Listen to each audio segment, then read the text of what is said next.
Okay. I'll turn off my camera and. Okay, welcome, and thank you for joining the webinar on bias and resistances, exploring challenges to gender equality in leadership and decision making. This webinar is co-organized by the Gearing Roles project in the framework of the Work Package 5, Leadership, and GE Academy.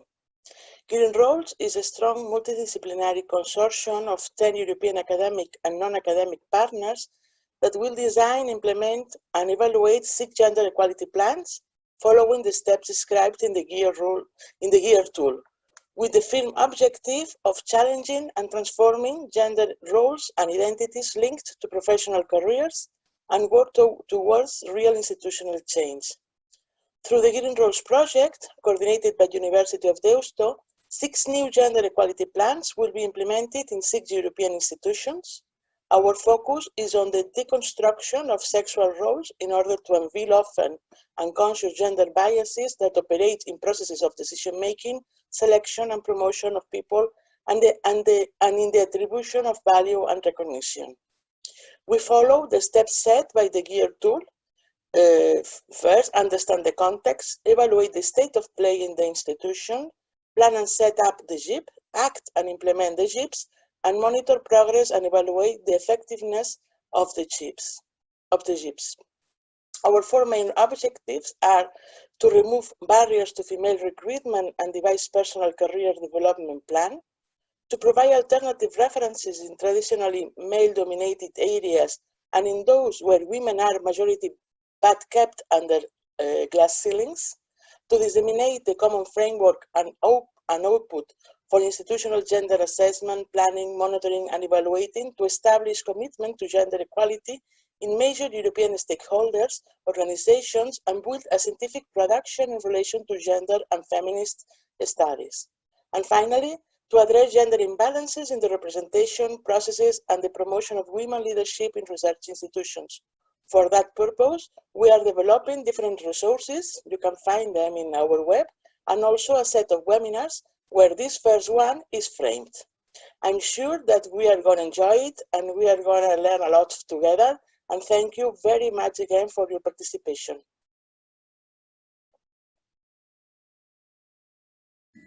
Thank you very much, Maria, for this presentation. I will share my screen.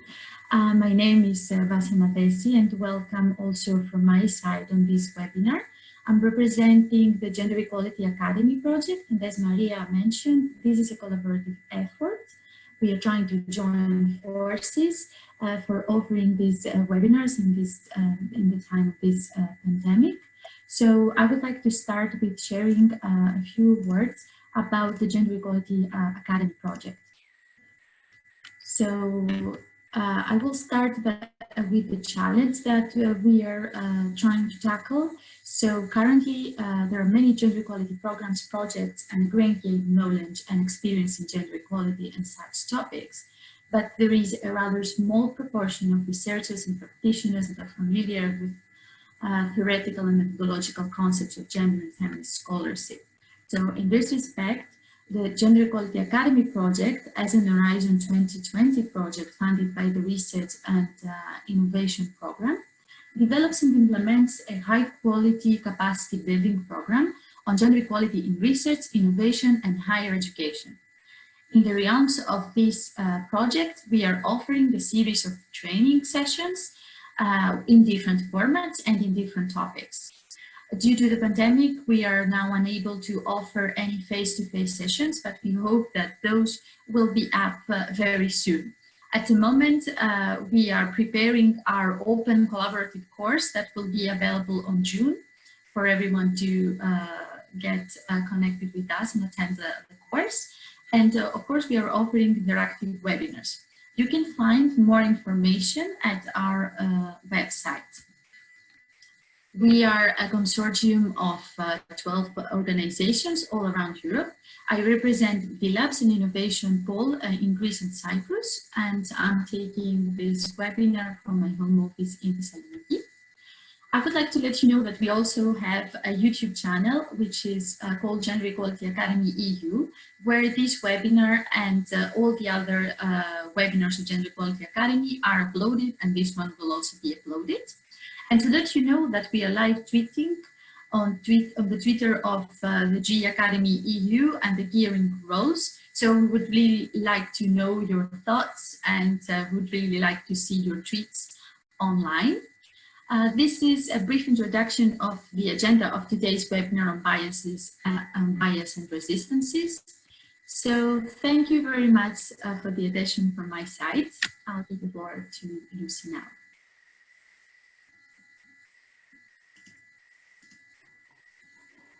Thank you, everybody. I understand there were some problems with the sound. Could you tell me if it's okay now that we've changed presenter? Yes, okay, thanks. So thank you to Maria and to Vasya for the introduction. Welcome everybody to this webinar. I am Lucy Ferguson, and I'll be moderating the webinar as well as giving a short presentation. The objectives of the webinar today are to understand the role of gender bias in leadership and decision making, explore resistances to gender equality in leadership and decision making, and discuss strategies for tackling bias and resistances. We will be keeping everybody muted because we've got a large number of participants. So the way that we'd like to proceed is the interaction will come through the chat facility. So please feel free at any time to type any comments or questions. I'll be collecting those as we go through the webinar, and we will have a discussion after both presenters have spoken. So any questions, anything that comes to you as we go through, please feel free to put that straight into the chat, and I'll collect all those together. We will finish by 11:15 at the latest, and look forward to some interesting discussions. First of all, I'm going to pass to our first presenter, Maxime Forrest from Yellow Window, and he's going to talk about bias. Thank you, Maxime. Yeah, thanks giving me the floor, Lucy. I'm Maxime Forrest. I'm a gender trainer at Yellow Window and a gender scholar at Sciences Po Paris, and I'm involved both in gearing role and gender equality academy project, and so I'm very happy to be with you today for this first discussion. I think there is someone else sharing the screen, and it seems I cannot start sharing mine. Yeah, now I can. Here we go. Okay, so the title of my presentation is pretty long, so I won't read it out loud. But the basic point of my discussion is to challenge the commonplace idea that meritocracy is to be opposed to gender equality, and specifically to positive actions aiming at supporting or achieving gender equality. Sorry, I tried to get rid of something on my screen. Yeah, so are both actually to be opposed? What we noticed when we try to support gender equality strategies or plans to be unfolded in research and academic institutions is that merit-based recruitment and appointment processes are often opposed to the principle of positive action. And in the particular area of research and the academia, this opposition also stems from academic freedom and the pursuit of research excellence and academic excellence. And one of the results of this situation, of these hindrances, is that research performing organizations in general are lagging behind democratic bodies like parliaments, for instance, especially in the case of members of the European Union, but also behind public administration and ultimately even behind large private corporations in ensuring equal access to leadership and decision making.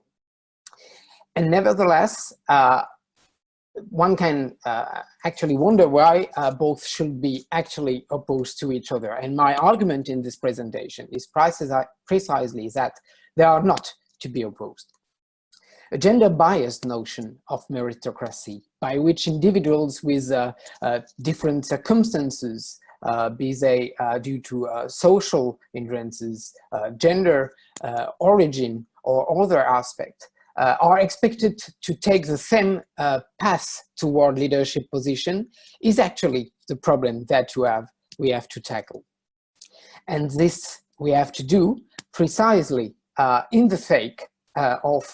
the sake of real meritocracy and excellence, a notion of meritocracy and excellence that will not be based on the reproduction of privileges or on premiums which are not linked to individual merits. So what's the problem? Because if bodies overseeing research at EU and national level have been worrisome and increasingly concerned with the access of women to decision making, it's because we have actually a problem. First, women are unevenly distributed across research areas, and that's about horizontal segregation. And this means technically that the pool of potential leaders are also very uneven depending on the research area, but also on the particular research area in a specific country. What we see from this graph taken from Schiffiger 2015 is that there is a very uneven representation of women according to areas of research and academic endeavor, from natural science through engineering and technology to humanities. And that this uneven distribution is also uneven according to countries. What does it mean actually? First, it means that there are fields that are sought to be more male or female, or framed as such. But it means also that this distribution is not based on the same story and on the same prejudices in respective countries, depending on the path of institutionalization of each research area, for instance, but also based on cultural factors. And no matter the side of the pool, women are dropping out from a so-called leaky pipeline as we move up the career ladder and make their way to the top in even smaller and smaller number, and that's about vertical segregation. So whether we are in a field with a considerable amount of female graduates, for instance, or PhD candidates, or in a field like system of information or computer engineering, where there is much less female graduates, well, the leaky pipeline will work anyway and leave a smaller and even smaller proportion of women in position to pretend to leadership position. So gender ratios at different stages of the academic career are pretty different. On the left of your screen, we have the so-called scissor diagram that applies to the typical career path in all discipline. And on the right, you have the situation, which is actually even worse, in the so-called STEMs, science, technology, engineering, and mathematics. And we see that in the case of all disciplines taken all together, there are actually more women on average in the EU involved in higher education until the level of PhD degree, but this proportion is decreasing sharply along the career path, leaving less women in position to take up leadership position. So unequal career progression is combined with lower access to leadership position, decision making, but also to resources. And that's where there's evidence in one of the studies that was actually carried out to reveal, to unravel the uneven access of male and female researcher to research grant, which is very strongly connected in our context to achieving leadership position. So based on those problems that have been widely identified and documented, we can challenge the notion that meritocracy is unbiased, and especially unbiased with regard to gender. There are many metaphors that have flourished to typify this situation based on vertical and horizontal segregation, like the sticky floors, the glass walls, and the glass ceiling. And by the way, what is also typical in the illustration that you have on the screen right now is that what it tells of the request made to women applying to leadership position to stick to the norm, and that's here to be seen also in how they dress. The dual effect of horizontal and vertical segregation has been described through metaphors, as I said, and those are pointing out to different conditions or circumstances, definitely not merits for accessing leadership. The sticky floor is a discriminatory employment pattern, keeping workers, and primarily women, in the lower ranks of the job scale, with lower mobility and invisible barriers to career advancement. That's a definition taken from the thesaurus, the glossary putting together by Hege, by the European Institute for Gender Equality. Glass walls refer to women being often boxed into support functions with their own more limited upward mobility pattern. And that's something that we can see very much in research organization. There is often this argument that, yeah, but we do have women in leadership position. Look at our human resource director or our director for communication, for instance. But this type of functions are thought to be support functions, and there is a strong there is a little mobility, horizontal mobility between those paths and those taking you up to other type of leadership position like financial one or scientific director, for instance. And the glass ceiling refers to those artificial impediments and those invisible barriers that actually oppose women's access to top decision-making and managerial position, whether it is public or private and in whatever domain, and this is obviously especially strong in research and the academia.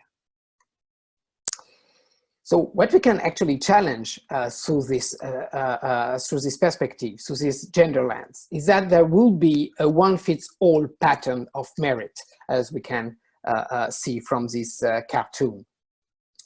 Academic power structures are very resilient to change. And one of the reasons why they are so resilient to change is that they are dating from an era when women are usually more limited, if at all, access to careers in higher education and research. There is obviously not the same story of institutionalization for all disciplines. Computer science was born during World War II, and physics or medicine were born during, let's say, the Greek antiquity.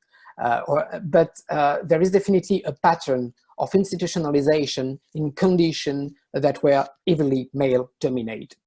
And the gender neutral or allegedly neutral pattern reflects in a number of aspects, including, but not limited to, the expected credentials and achievements to attain leadership position, the patterns of dedication and commitment, notably time-wise, as well as the expected leadership skills from potential leaders, career progression patterns, as we said, when to achieve which stage of your career and actually in which order, with little flexibility as we know, but also the role of informal and yet institutionalized practices in decision making. Not everything by large is codified, and things do not always happen according to the rules, but there is a number of discussions which are lobby discussion, and that's also explained the role of peer selection and networking, which are often leading to reproduction. And that's actually one of the main issues we do face when challenging this situation. Gender bias and inequalities are reproduced through leadership and decision-making positions or bodies, which are actually social or social instances where this gender bias are being institutionalized, if not effectively challenged. And there are to that several aggravating factors that contribute to this system of reproduction. The first one is the Matilda effect, coined by the historian of science Margaret Rossiter back in 1993, which is describing the systematic invisibilization of women in science. So when there are women in the room, actually, women that could legitimately aspire to decision-making position, they are more at risk of seeing their own merit, credit, and contribution to research and science being downplayed by their male counterpart, according to the pattern of the Matilda effect. And the second well-documented contributing factor is the role of unconscious bias, and specifically unconscious gender bias, by which our brain is fit to quickly categorize people based on social or other characteristics as pertaining either to our in-group or to an out-group that we believe is not like us and not fit for the purpose. And we know that this is ironically a byproduct of the efficiency of our brain. It is because we are very efficient at categorizing people based on previous experience, on prejudice, which is prejudicare in Latin, which is basically what comes before an informed judgment. Well, the byproduct of this efficiency is actually discrimination.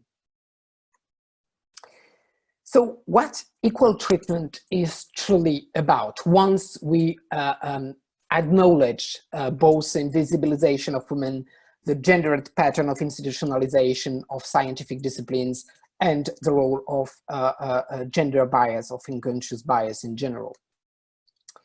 Well, it is about inclusion versus reproduction. Because treating people the same is not equivalent, definitely, to treating them equally.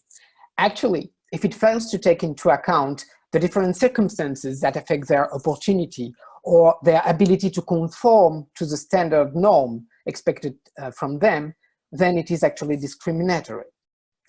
And reversely, treating people differently is not equivalent to treating them discriminatorily. Because if it aims precisely at correcting bias and adapting the organizational culture, well, I would say to the reality of life, of social roles of men and women in society, and to their different circumstances, then it allows for people to achieve positions based on their own merits, which is the point of meritocracy, I guess, not privileges or premiums.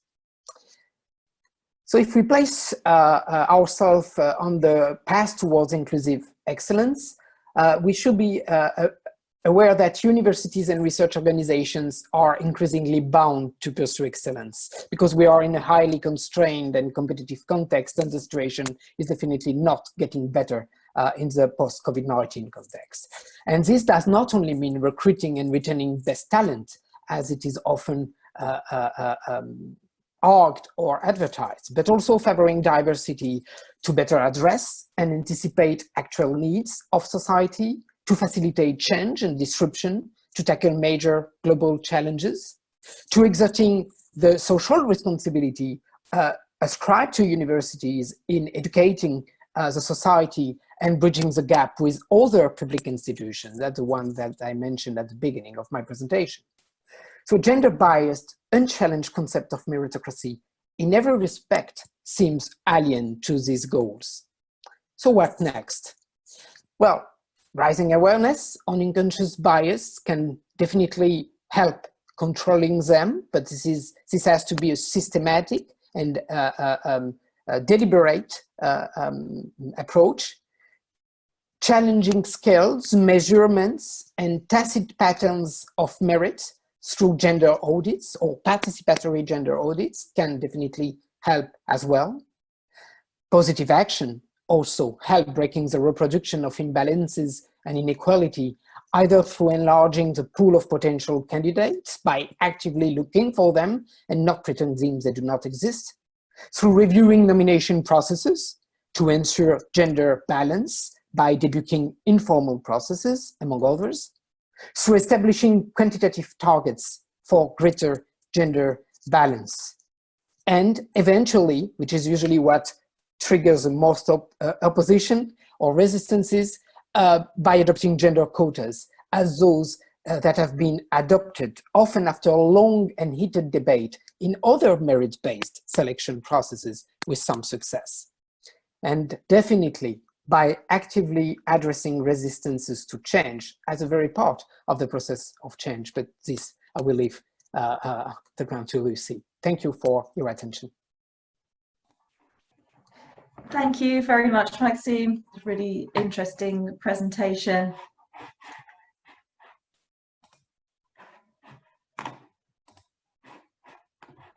I am Lucy Ferguson. I work as a trainer for the Gender Equality Academy and also a researcher on gender training and structural change for gender equality.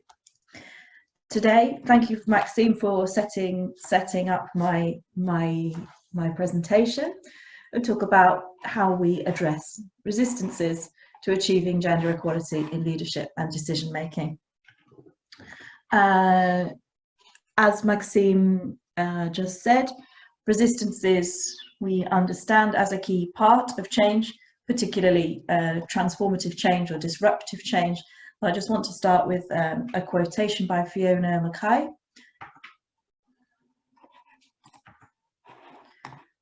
We should celebrate as a success cases where the status quo has to start to work hard to reproduce itself and has to invest resources and energy in resisting gender change. The need for visible resistance to positive change is a success. It is evidence of the chipping away of patriarchy. It might be chipping away really slowly, but it is changing. So I just ask you to reflect for a moment on whether you agree with Fiona Mackay's definition of resistances there and what they mean. Feel free to write a comment in the chat or as we go along if you have a response to that quotation. When we look at these, yeah, thank you, Ines. If you could just write your response in the chat, please, because we're not able to bring in discussion at this such a large webinar. So please put your comments in the chat. This quotation often divides a room. I find many think agree with it, and others find it not enough, not good enough. So please feel free to add any comments or reflections as we go on, and we can come back to it in the chat. So in terms of where we are up to on working with resistances,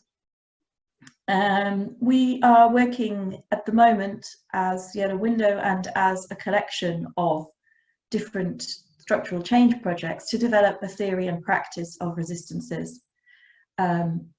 We are collectively developing examples, bringing those together, collecting more and more examples, bringing these, working harder on the definition of resistances, and also categorization. How do we work better to understand different kinds of resistances? In doing this, we draw on a number of sources, including the Handbook on Resistance to Gender Equality in Academia, developed by the Festa Project, and Emanuela Lombardo and Luc Merget's work on resistances to gender training. So we have a foundation there, and we're building on that theoretical foundation by engaging with these ideas in substantive ways in our workshops on resistances to structural change in various Horizon 2020 projects, which we've been conducting over the last few months, and we continue to conduct for different projects. We are also, in the same collective way, working to develop a toolkit for dealing with resistances. So I would say that the literature and theory on resistances is not as well developed as that on bias, as that on meritocracy. We are in an earlier stage of understanding resistances and developing how we address them. So I'm just letting you know that we're doing this in a very kind of participatory way, and we are always looking for ideas on how to expand our work on resistances. And I think by its very nature, it is something that needs to be done in a participatory way. it's particularly a topic that can be addressed well in a face-to-face scenario when you can rehearse particular situations, particular scenarios. And we are currently working to think about how those kinds of very substantive face-to-face kinds of activities and learning experiences can be replicated in some way online. So that's an interesting further challenge on how we're working with resistances at the moment. We do, as I said, we are working on categorizing resistances. We're not the only people that have been doing this. This has been going on for a few years now. And this is something that we present to our groups when we're in the training about, like, how do we categorize resistance? How does it make sense to categorize resistances? We have a rough framework of why are the resistances happening, how are the resistances being manifested, and who is resisting, or what is resisting. In terms of why, it's important to understand whether resistance is specifically directed towards gender equality, or whether there are other issues that are in play here which aren't necessarily to do with the political or the normative framework of gender equality, and maybe about a whole host of other things, including things about system within the institution, resistances to change in general. As Maxime's already pointed out, higher education is extremely resistant to change in general. So sometimes it's useful just to be very clear about whether we're facing resistance to change in general, or is there something specific about gender equality that's happening here, that we're in a resistance that we're experiencing. Secondly, how is the resistance being experienced? When I say how the resistance, I think we can talk about resistance to the implementation of gender equality plans, just to be more specific. Sometimes we experience resistances as very active and explicit. This can be through a range of different behaviors, from outright rudeness, outright sexism, to open disagreement with the idea or concept of a gender equality plan. So that's on one side, and then on the other side we have the more passive or implicit resistances. These might be more difficult to identify and sometimes also more difficult to address, because here we're talking about, in a lot of ways, inertia, or for example, a commitment and agreement to do something in a face-to-face scenario, but then lack of action. So we could call that a passive or an implicit resistance. And I imagine everybody familiar with working on the implementation of gender equality plans will recognize these different areas and categorizations. I can see the chats coming in, so I will look at those in a moment. And then in terms of who, we have lots of debate about this category, whether it's useful and whether the boundaries between the different aspects. So we can say, is it an individual? Are we dealing specifically with one person? If we're dealing specifically with one person, then where does that person's specific objection stem from? And also, how important and influential is that person in the process of implementation? Secondly would be a group, perhaps a particular group of colleagues or a particular department of the university, or a particular subgroup that seems to be very strongly working together to frustrate the implementation of gender equality plans. And then, of course, we also have institutional resistances, which we are studying, and we need to study more the ways in which the secret lives of institutions and informal cultural rules, norms, and practices work together to generate resistances to the implementation of gender equality. So this is a very rough sketch of how we're categorizing resistances in our work. And I just thought you could take a moment to think about any examples of resistances to gender equality that you've experienced, specifically in terms of leadership and decision making, perhaps coming back to Maxime's set of measures that can be enacted to address imbalance. What kinds of resistances have you experienced?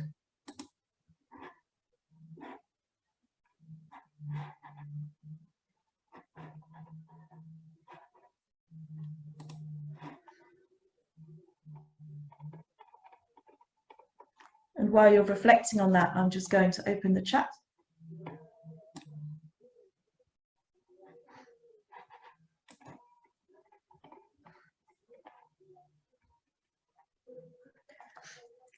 I agree.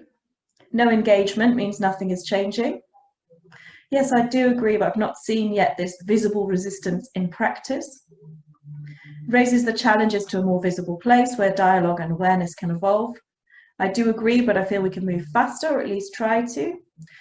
Our capacity to distinguish institutional inertia from institutionalized resistance is also at stake. Okay, Maxime, in the discussion, I'm going to ask you to unpack that a little. Institutional inertia versus institutionalized resistance. Yeah. The quote's focusing on a positive view to resistance, which may not be the experience of a lot of people, but I think there's definitely a merit in this attitude. In general, I agree, but actual resistances can also mean that the already gained success are in jeopardy and we face some kind of backlash. Placing institutions in a situation where they have to actively and explicitly defend the gendered order and power distribution, change agents get more grip over the debate and agency, but it's only the beginning of the path. Okay, we have some issues around men's resistance, resistances in the form of lack of resources for gender equality, supposedly feminine style of leadership as resistances. And then we have some further points and questions here. Invisible resistances, reproducing the model, i.e. nomination in the reduced old boys circle. Another point about the exclusion from the men's club as a major obstacle to being considered for leadership conditions. Reluctance to clarify or make official informal nomination procedures. Thank you. So we're having some interesting examples, and these seem to be very much those living in those kind of secret lives of institutions that we were just talking about. Coming back to some of these are institutional resistances in the sense that they're very strongly embedded in the culture of leadership and decision making of institutions, and resistances to change in general. Okay, we have lots of comments coming through. Sometimes women have leadership positions on paper but are excluded by decisions in an informal way. Another resistance here, that positive affirmation is against meritocracy, the same debates that we dealt with in Maxime's presentation. And there's a question here from Susanna, which I'm going to leave for the discussion afterwards.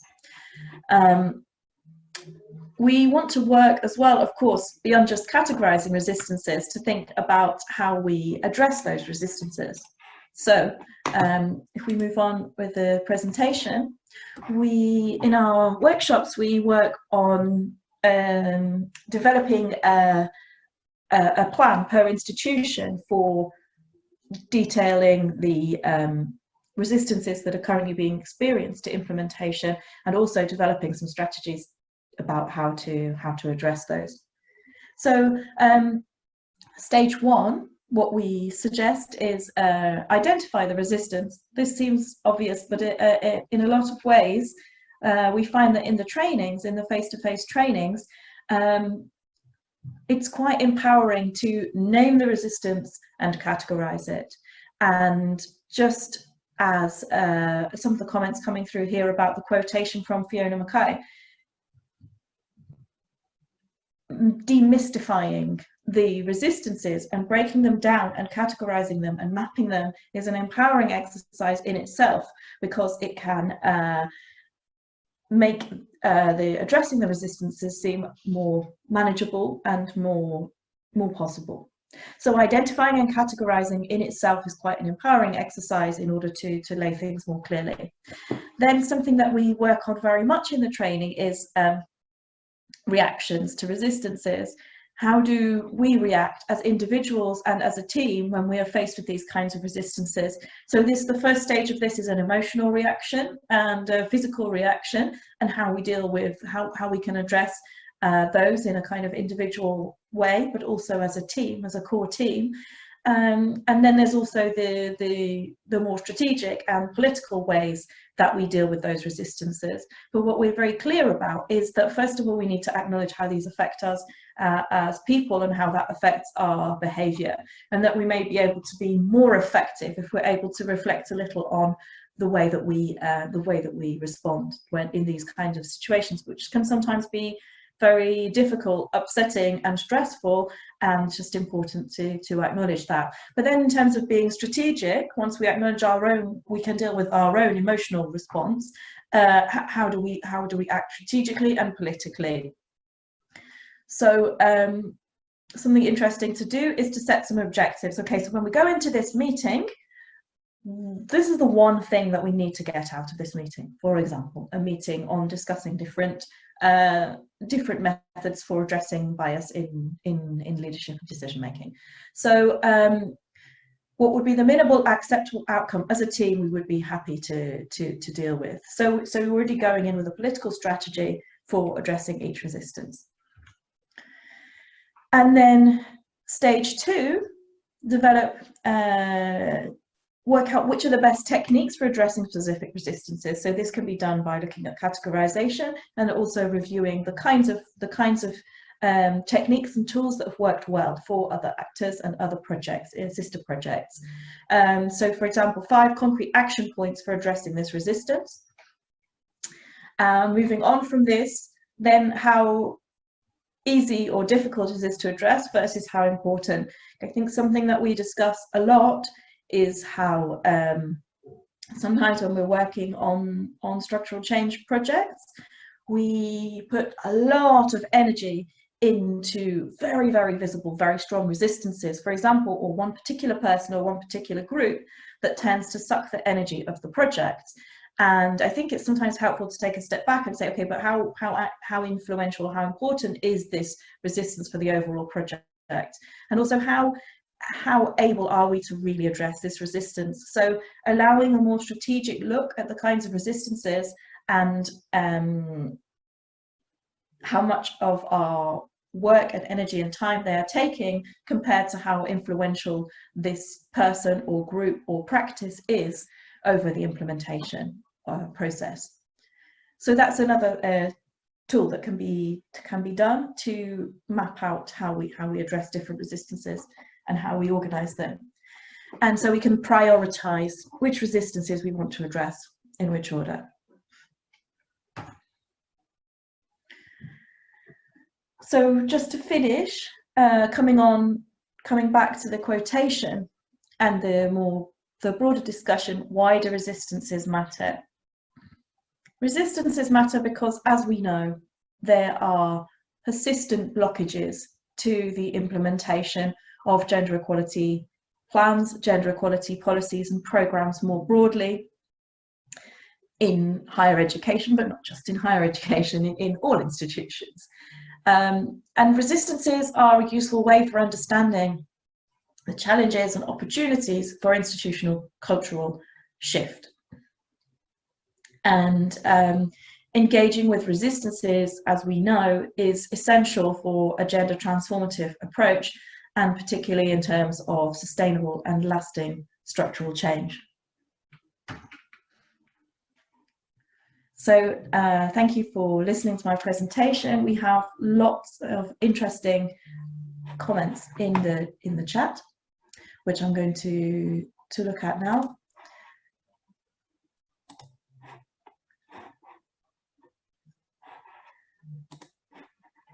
In order to guide the discussion. I think what I'll do is, first of all, take comments and questions for Maxime. So could you please let me know in the chat if you have any questions or comments to Maxime's presentation on bias. The first point, while people are reflecting, Maxime, the first point was Juliet's point based on your images, where you talked about you know, their dress and fitting in a certain way, and her comment was that all the women in these common images are white as well. And I think that might be an interesting starting point for this discussion. Yeah, actually, I don't think it was the purpose of this illustration. In my case, it was to show also that, but I think for those who design it, they miss the point that they actually enlighten the reproduction of the norm, of the dominant norm in a given context. So if you are confronted to a sticky floor, glass walls, and to a glass ceiling, it is also because you are expected to fully fit one size, and this one size in research and the academia is the one almost one single pattern in generic term, despite the difference of context, despite the number of new paths towards full professorship, for instance, that have been emerging over the past decades. But despite these differences, there is still one single one-fits-all pattern of academic career in terms of timing, in terms of type of responsibility you should exert at which point of this particular career, in the way you should look like, behave like, and what are the expectations. And those expectations are heavily gendered, and they are institutionalized in a way that impedes you to move up the career ladder, unless you pretend to fully stick to the norm, and you make the different sacrifice that go with it, and which have little to do with your actual merit. Thank you. Juliet, does that address your original point? So I think there's a question about intersectionality here as well, in the sense of there are very much part of the mold is that you're a white woman and you wear the suit as well, you're able-bodied, and there are various aspects here which we are working on, yet probably we've still got more work to go in that sense.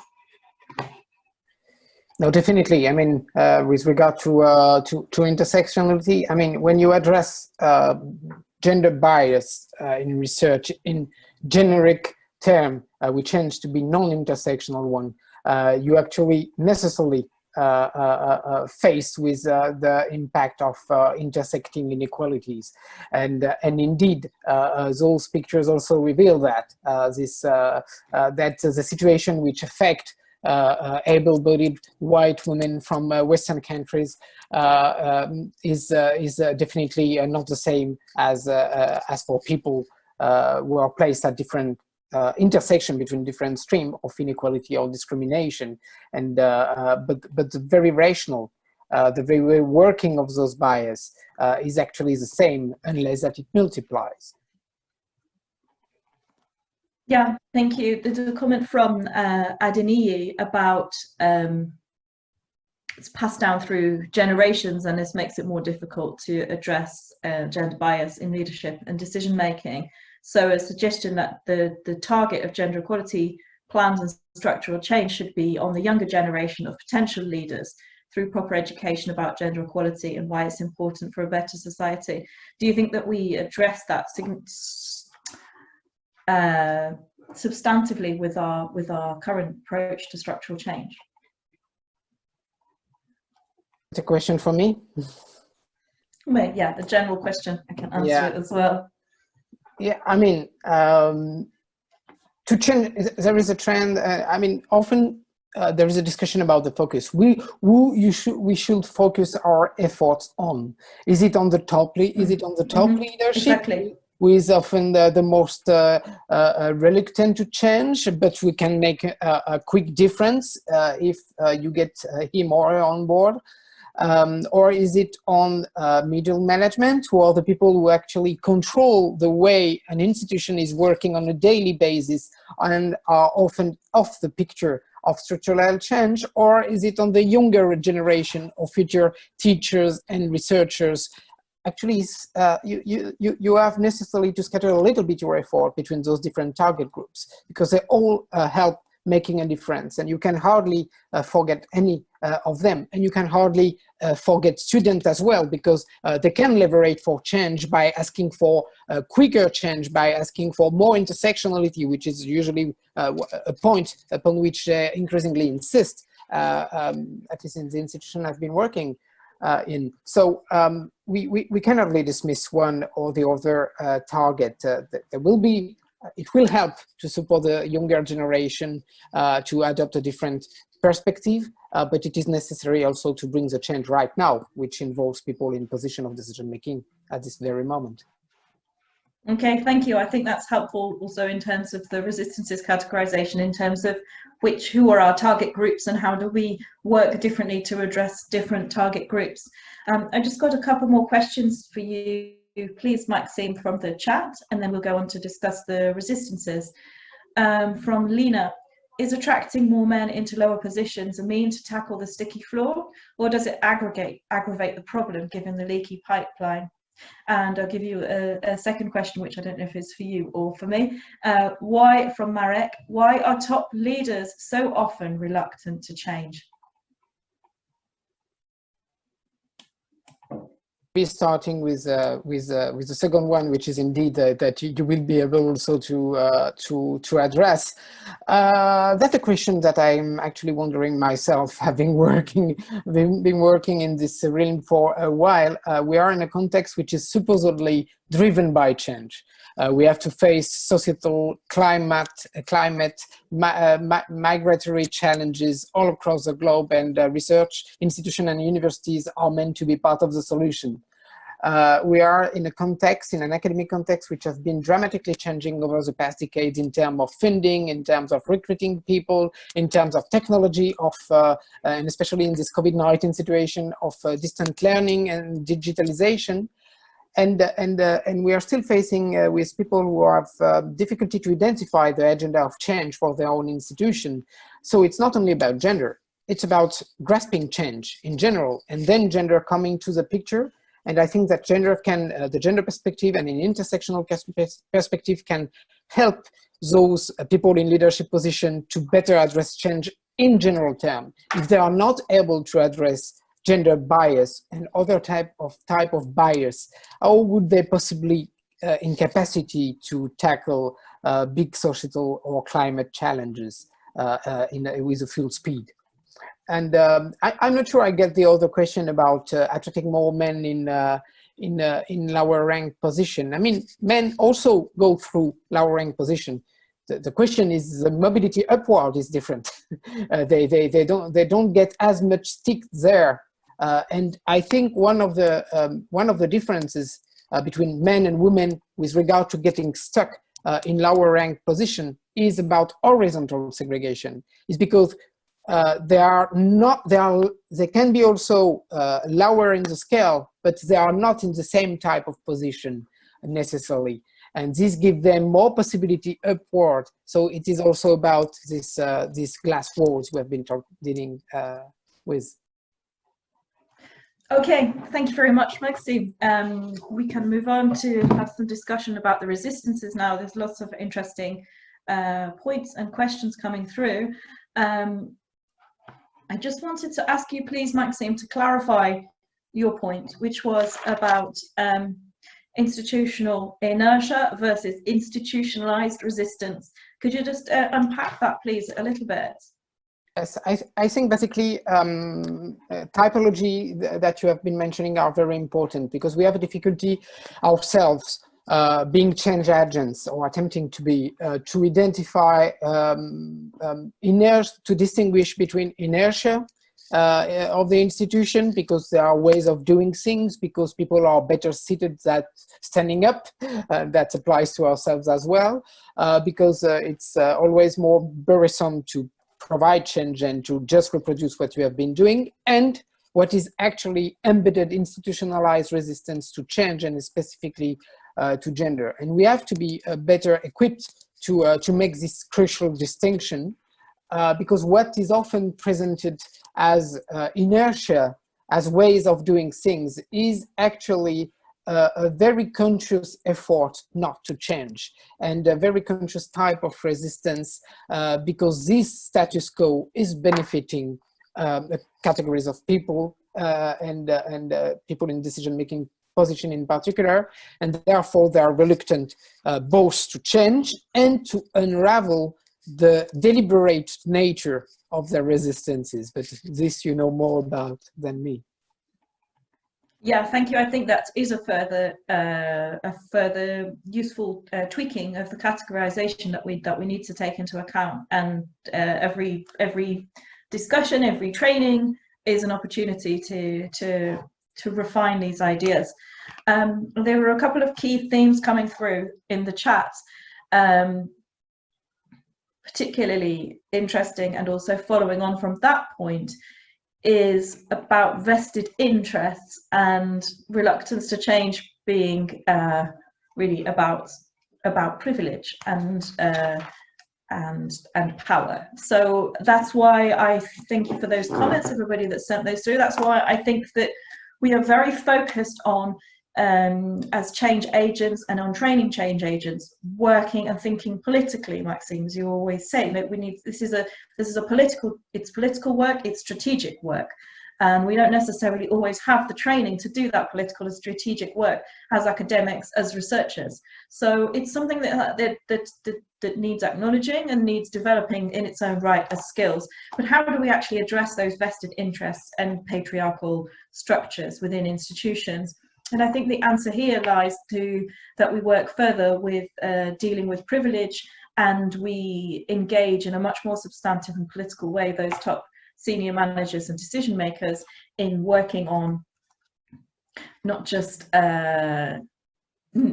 giving a discursive commitment, but actually engaging in order to really give up some of that privilege. And what does it mean? And I think that we touch lightly on those ideas about giving up of privilege, but I think that we still got a way to go with that in our work, especially if we're mostly tackling middle management and we leave the senior management out of it, and we don't really engage with those with the aspects of privilege. So I think that's one answer, but also just to continue thinking politically and strategically. We have other ideas, questions about the kind of what we call gender fatigue, in the sense of we've been working on this for so long, and change seems to be very slow. And while it's good to agree with Fiona Mackay's reading, yes, we're seeing some resistance, but there is still very, very strong backlash against this, and that's different in different contexts. So how do we keep our motivation and momentum as change agents, and also how do we make this sustainable? And I think it's really important, this question of sustainability beyond the life of structural change projects, and we work hard to keep the sustainability, but it's a difficult challenge. I think one of the issues in terms of motivation of us as groups of change agents and core teams of these projects is that we need to, first of all, acknowledge the toll that it can take, understand the gender fatigue, and do this kind of important care work as a team to make sure that we don't reach burnout. And that's another way of sustainability. And I think that's the point about the resistances, how we have to be very careful not to put all of our energy into lost causes. So it's a case of measuring very carefully how the energy is spent, and what outcomes and what strategies are most likely to lead to this political change, and particularly in a sustainable way. So that's my answer in terms of how to keep the motivation going and how to continue the push for structural change. We have another 5 minutes for questions. There's a lot of interesting points coming through in the chat. It's going to be very interesting to read the issues. to read it in detail. We unfortunately can't go through all the comments now. We're talking about psychological insecurity in some cases, and I think that's a very good point in terms of when we categorize in terms of who's resisting and why. Sometimes there can be personal issues that aren't necessarily completely related to gender equality, and that's very useful to make those distinctions.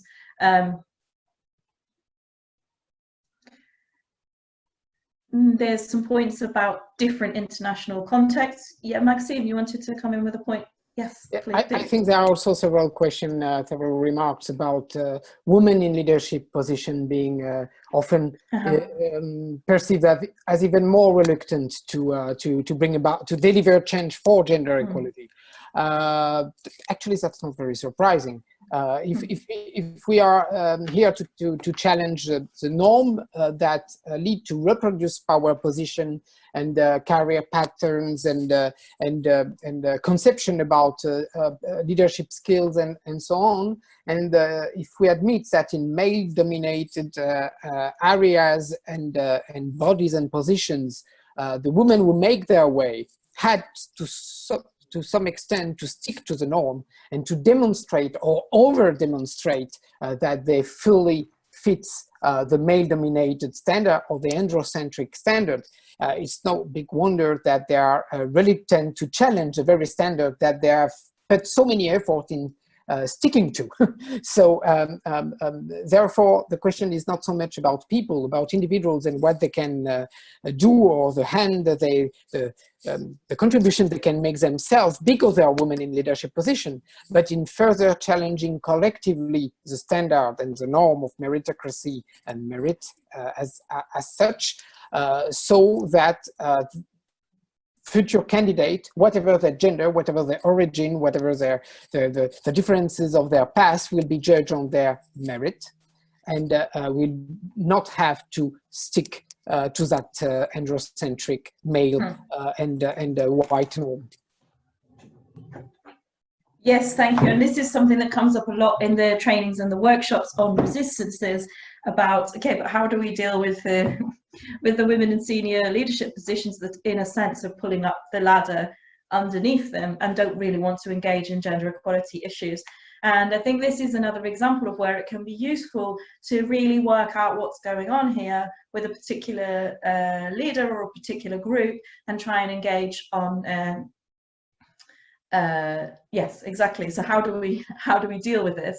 So one of the things that we look at in the trainings, for example, is kind of rehearsing scenarios, and I think this can be very useful within the core team just to do a simple role play, just to rehearse how this situation normally goes and how could it go differently if we did things differently. So it's just very simply changing small aspects of behavior.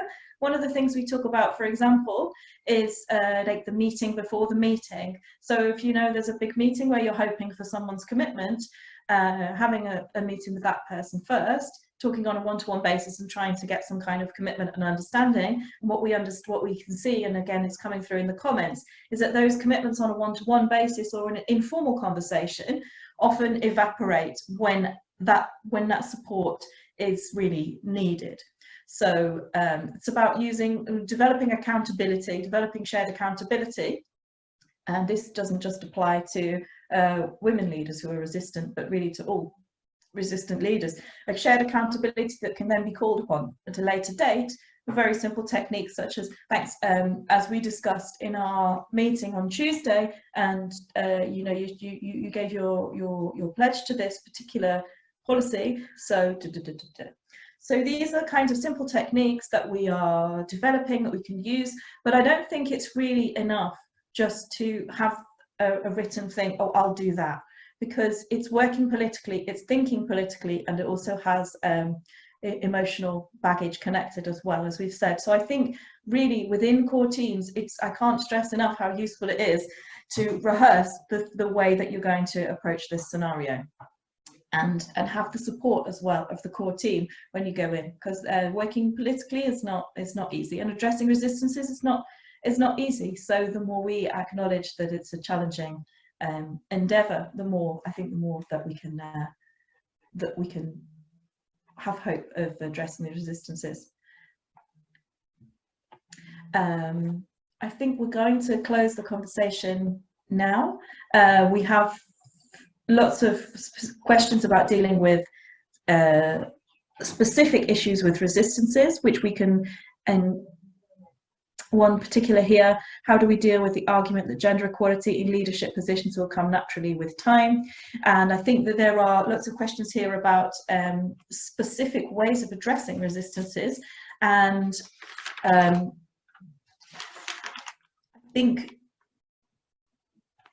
what we can do is for these specific issues, two things. One is to go back to the presentation here in terms of the steps for addressing them, categorizing, how do we react, what techniques can we use, what objectives would we like, what we'd like to see. And then the second part is working on a strategic framing, which we don't have time to discuss now, but there are other webinars on this point about really packaging particular information and presenting it in a certain way in order to be the most effective. So strategic framing is another of our tools within this broader approach of working politically. So I'm going to close the discussion there. Thank you to everybody for your points. I'm just going to pass now to Maria, who's just going to say some words to close the webinar, and then Vasya will finish. So, thank you.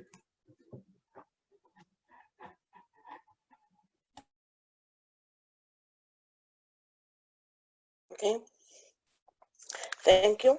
I think it has been a very interesting webinar, which is already new before we started. It has introduced questions that are important to reflect on: why, how, who, in terms of resistances. We have to assume that meritocracy has its own biases, and we have to identify them and to denounce them. It's important to assume that different values that is attributed to masculine and feminine, and the incidence of the sexual division of the work, and also the incidence of sexualization of female bodies and intersectional perspective. I thank you very much for your assistance and participation, and thank you very much Lucy Ferguson and Maxime Forrest for their interesting presentations. And we see in the next webinar, I hope.